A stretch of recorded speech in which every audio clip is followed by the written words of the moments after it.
Hi, and thanks for watching this video. This is just hopefully no more than about a 20-minute video just to introduce some various components I'm going to be using in a Hubsan based mini quad build that I'm looking to do. This started off in the normal way. I've just been getting into mini quads recently, wanted to upgrade a little bit, then realised I was going to upgrade most of it, and then realised the quickest thing to do was to actually do a fresh build. So I'm currently got a 107L, which is a fairly standard stock version of the Hubsan mini quad, no cameras on board, anything like that. There are a number of other options out there which I'm sure people will come across if you have a look on YouTube. But what I wanted to do was basically take a build from something that I knew, which was the Hubsan technology, and elaborate on that. So to start things off, what do we need? We need the brains of the piece, and that's this. This is the Hubsan receiver, or an RX. So this is the board that gets the signal from the transmitter, otherwise known as the TX. So what we've basically done here is I've got this off eBay. I think this was about £8 or £9. I think I got it from one connector on at the moment for the battery, and then all those solder spots that you can see on there, connections ready to take either LEDs or motors, and they're handily named either M for motor or LED for LED. So what I did was I got hold of this. First thing I wanted to do was to make sure it actually took some form of power, make sure it wasn't a dud. So you can do that, it doesn't have to have everything else connected to it. So standard battery that comes with these things. Okay, so we connect that all together and we get, oh, flashing lights. That's groovy, isn't it? Okay, so basically we know that initially we know that the connection's good from the battery to the power. So what we then want to know is that that board is actually going to do something when we give it a signal. So what we do there is we take this, which is a transmitter, or a TX as it's sometimes abbreviated to, flick it on, light comes on, and you'll notice those LEDs have gone solid, and that's it. So we now know that this receiver connected to that connects okay to that receiver board. Turn it off and disconnect the battery. What I did subsequently before the video was I took a multi-tester to the system, to the board, and just checked all those various solder points. They're all positive, negative, so I just took it to it and wanted to make sure that all of those have an output power-wise, because obviously some of them for LED, some of them for motor. They all do. So that's good. So if this doesn't work, if something doesn't run, doesn't power up properly, I've either killed it in the process of soldering, or I've botched it in some other way. So I've only myself to blame moving forward. But that's it. That's the brain. That's the receiver board from the Hubsan. And like I say, that as it appears, that seems to work okay at the moment. The next thing, obviously, I needed was a frame to put that on. Now, the Hubsan frames are fairly universal. They all have a kind of generic X kind of configuration. I fancied something a bit different, and I'm also playing with mounting a completely different camera on this. I'm messing around with the 808 key camera number 16, which if you look on YouTube, lots of videos about it. Good quality camera, quite lightweight, about 20 grams, but it's not exclusively for use on the actual quad, so I want to be able to move it about a bit. So had a look around online, a few different suggestions from places that are good for doing frames, and we came up with this. This is a picnic frame. So this is from picnicquads.com. This is various frames on there that you can take. I'm pretty sure they'll have something that you like, depending on what your task is and what you're wanting to do. This is a 100mm Platform X Plus frame. So as you can see, lots of holes and various things, nothing else attached to it at the moment, because obviously this is the start of a video and I haven't done anything yet. So just to walk you through, the one thing about Picnic Quad's website is it doesn't seem to have a huge amount of detail in terms of what the various holes are for. I know at the end of the day it's up to you to make a choice on what you want to do with them, but some of them are fairly simple. So as part of this build, and in difference to the 107L that I've got at the moment, which runs a 7mm motor, I've got some 8.5mm motors to go on this, so that's what size those holes are. You can also see on that hole there is a notch cut out on one side. That is to allow your cables to come from underneath the motor, which obviously if we were doing it this way around would be on this side, run up the side of the motor and come across the top of the board, and then obviously what will happen is that receiver board, that RX I was showing you before, that will mount here, wires will come across and down and connect into it here. So that's what that's for. all these various other little holes that you can see dotted around, they're all a uniform size apart from these, which I'll come to in a minute. These little holes all take a threaded nylon screw that you can get. Now, when I got this from Picnic Quads, this is the pack that came with this particular part of the frame. So those are the threads I'm talking about. So what you do is you put those through those holes. You can use them as legs. You can use them to attach things with. A lot of people just use them initially as a leg to give the quad some standing. Otherwise, the next lowest thing you'll be landing on when you do touch down is the bottom of your motor, which is never a great place to be landing if you can help it. The other thing you'll see in that bag, big square pad, that's just a double adhesive pad that I can use to obviously mount the receiver if that's the way I want to go with it. And then those white O-ring looking things are actually bands, so those will actually fit over the end of these legs here, on each of the legs, and give me somewhere to hold the cables down with and run them through. It's all very light. I think this frame comes in at about 7 grams, something like that. Obviously you've got to belt everything else onto it, but it's a good starting weight. Another thing they don't mention on the Picnic Quads website when you're ordering this, and I don't know, some people are going to find it very useful, some people won't touch it at all. It depends on the use you're putting it to. You can see all these lines in the middle of the chassis here. They are actually, because they are grooves, they're actually cut, so you can run a cable through them. So it might just help you with some cable management. We're not talking about excessive amounts of cable management like we do with PCs and that sort of thing, but it might just give you some way you can tidy things off to from that point of view. With regards to frame, the only thing I haven't really mentioned are these bigger holes up here. Now they are perfect size for the 3mm Hubsan LEDs. Other LEDs are available. Basically this is so you can put your LEDs in. This gives you your orientation LED. So if you're not familiar with quads, if quads is something you're fairly new to, a bit like in the same way that traditional aircraft have sort of lights that designate left, right, that kind of thing, quads is more focused on forward, backwards. Varying different light arrangements. The ones I'm going to be doing will have blue LEDs up front and red LEDs at the back, so I know if it's facing me or facing away from me, that kind of thing. So that's the frame. Nice, lightweight. What I will point out, another thing about Picnic Quads, these guys, this is the polycarbonate frame. They also do a carbon fibre frame that you can use. Why didn't I get the carbon fibre? Is there anything wrong with it? Nope, absolutely not. It's probably more, well, it's definitely lighter than this one, but I'm incredibly impatient, and when I went to order, they didn't have the new carbon fibres in. I think they've got them in now.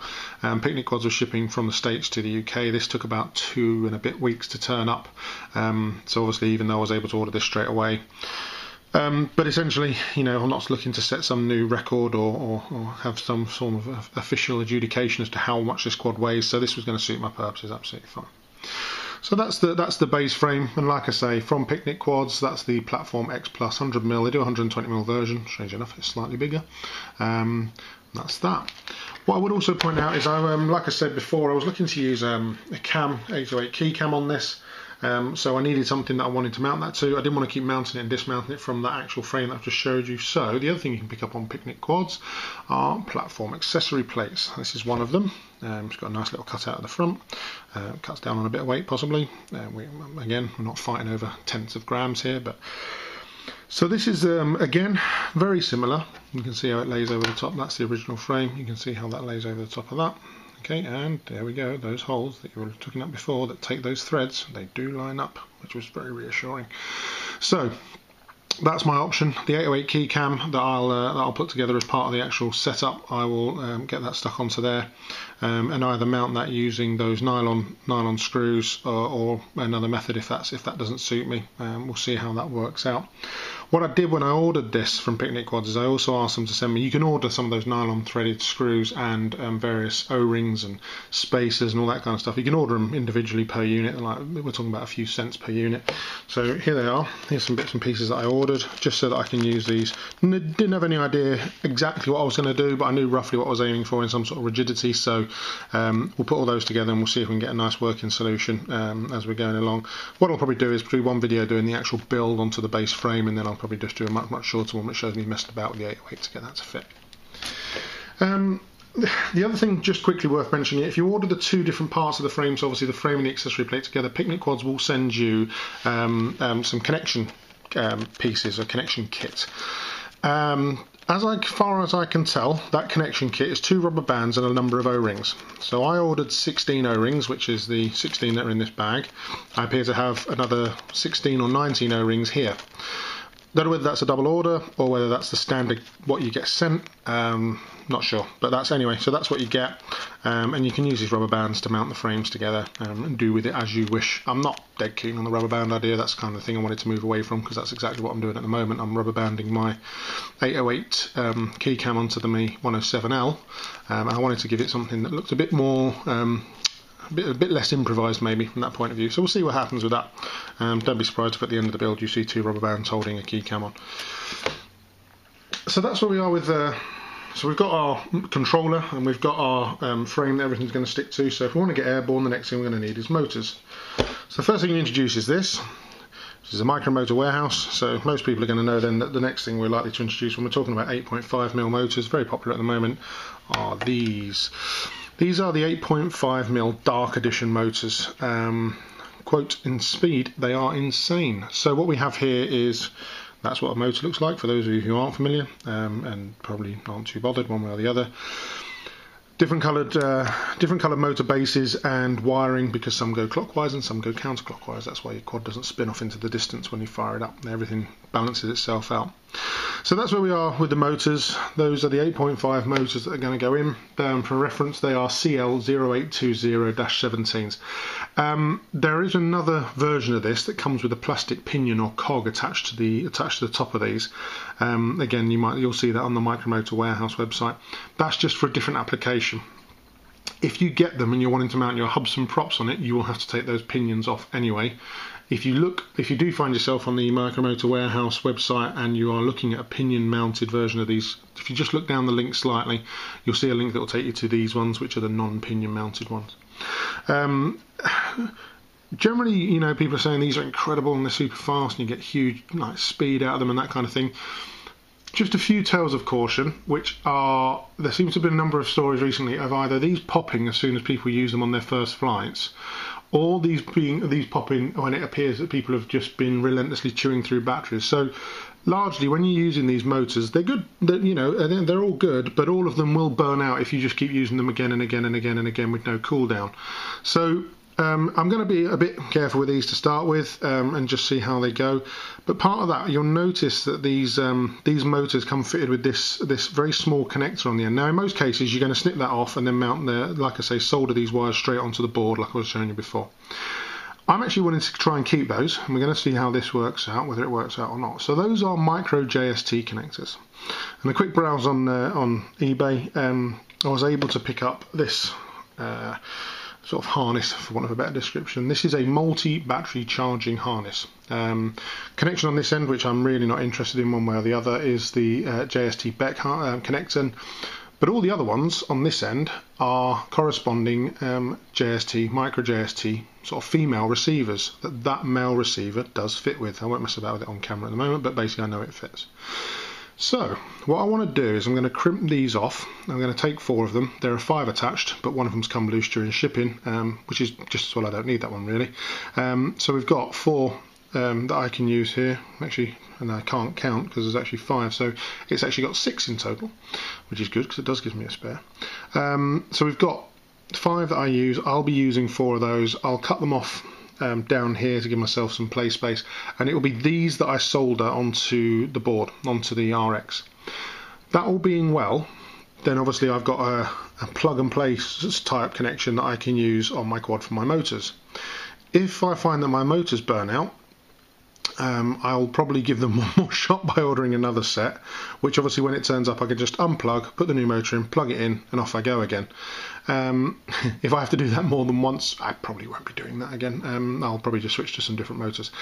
But yeah, so there we are. So that's what we're going to try. I say try. We'll see how it works. If it ends up being too problematic, or there's a problem with the motors, like consistent power to the motors, then I will go traditional. I'll bin these off, and we'll stick the motors straight onto solder them straight onto the frame, as other people have done.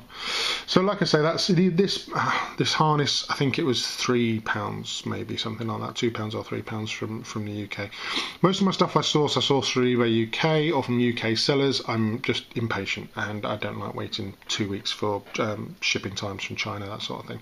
Absolutely nothing wrong with it, and I realise that basically most of this stuff that I'm buying in the UK is probably bought from China in the first place and then resold. Not allergic to that, quite happy to pay the extra if I get it immediately, so that's fine. So there we are, so that's the connectors, the JST connectors for that, and like I say, that's the Dark Edition motors from Micro Motor Warehouse. That's kind of, we're getting there, we're nearly done in terms of the main components that we're going to need. Obviously we need to get off the ground and we've got the motors, but in order to do the rest of it we're going to need some props. These are not stock Hubsan props, these are manufactured clear prop for the Hubsan 107s. Consensus of opinion, much better and more stable than the standard props. These are much more rigid. There seems to be a lot less play in these than there does in the standard props that you'll see that you can buy for the Hubsan. There seems to be two camps forming. One is for these clear props.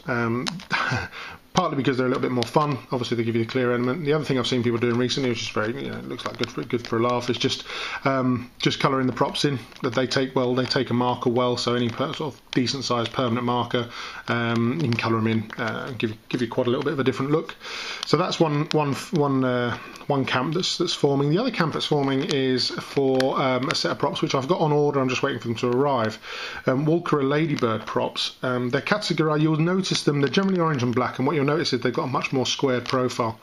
Generally people seem to be either prefer these or prefer the Walkers, so I've got those on order. I'll probably build it initially with these, and we'll see what happens once we get those. I'll do a comparison with the Walter ones as well. So there we are, clear props. Again, these were ordered in the UK because I didn't want to wait. These were actually ordered from a quadcopter parts, or from the quadcopter parts page on Facebook. So I'm a member of the X4 Owners Forum on Facebook, closed group that you can apply to join. Great group, really busy, lots of people offering suggestions, help and advice. A couple of the guys in there have taken the initiative and got some parts together so that they're shipping within the UK within a couple of days. These I bought, I think I requested these on a Sunday and put PayPal through, and they were with me on the Tuesday morning. So really good. I bought these from them. I've also bought one of the Hobby Tiger balance chargers from them. Again, I can't fault the service, really good. So if you're keen on getting some of your parts, go to those guys, have a look what they've got, and get in contact with them and get it shipped to you. So that's it. So that's the props. Everything else, there's not really a great deal of other things. There's a few screws and bits and pieces. The only other thing I would say is probably worth a mention is these. Obviously, I mentioned before about these LEDs that are going to be attached to the quad to give a form of orientation. So these are the LEDs, and these are obviously going to be great fun if you get these all mixed up together and you don't know which colour's which. So what you've actually got, something I just noticed, most people will have noticed this already, but if you haven't, I'll just see if I can get this a bit closer and if it will focus. There we go. So you'll notice these ones here that I've got my thumb on, I've got a blue shrink, heat shrink connection. And these ones over here, which again, wait for the focus to kick in. There we go. So these ones have got like a red heat shrink, and it's clues in the heat shrink. Red LEDs, blue LEDs. Okay, so that's it. So if you do end up for some reason deciding that you want to bundle all your LEDs together to give yourself something to do on a cold winter's day while sorting through them all, the heat shrink on these original Hubsan ones is coded for the colour of the LED. I am aware that there are much cheaper LED versions out there. Yeah, I can make them all up myself and put my soldering iron to good use, but someone's already done it for me. It cost me pence to buy them, so that's what I did. Essentially that is it. The only other thing, which is you saw it at the beginning when I was messing around with the RX or the receiver. This is the complement to that. This is the TX, which is the transmitter, controller, whatever you want to call it. I didn't buy this. I got gifted this by a friend of mine who was one of those people who suffers something that most people seem to suffer with quads by the time they've been using them for any length of time, which is he's got away from him. So many thanks, Nick, for that. I'll put it to good use. Like I say, it does work. We've got a signal. I know it binds to the board, so we're all good to go from that point of view. That's it. quite a plain controller. Lots of people have gone on to think, you know, people argue that really it lacks a bit of finesse, this controller. You know what, for what I need it to do at the moment, it's fine. I'll no doubt go on to get a multi-channel controller at some point and then start messing around with modules in order to make that work. But if I hadn't got this, I've got an existing one. It just means the difference is now obviously I can potentially fly 2 quads at the same time. Not personally, I'm just not that good, but I can give one to a friend or whatever, and we can have a couple of quads up in the air at the same time. That is it. Thanks very much for watching. Like I say, the next video, all being well, when I get some time, will be the actual build. Let's see how that goes, because it's been a while since I've done some decent soldering. So you might see the shortest video you've ever seen on how to burn out a main board. Like I say, hopefully that's been 20 minutes of your time that you found useful. By all means, stick a comment on the bottom if it's one way or the other. Suggestions always welcome, and we'll go from there. Cheers. Thanks for watching. Bye.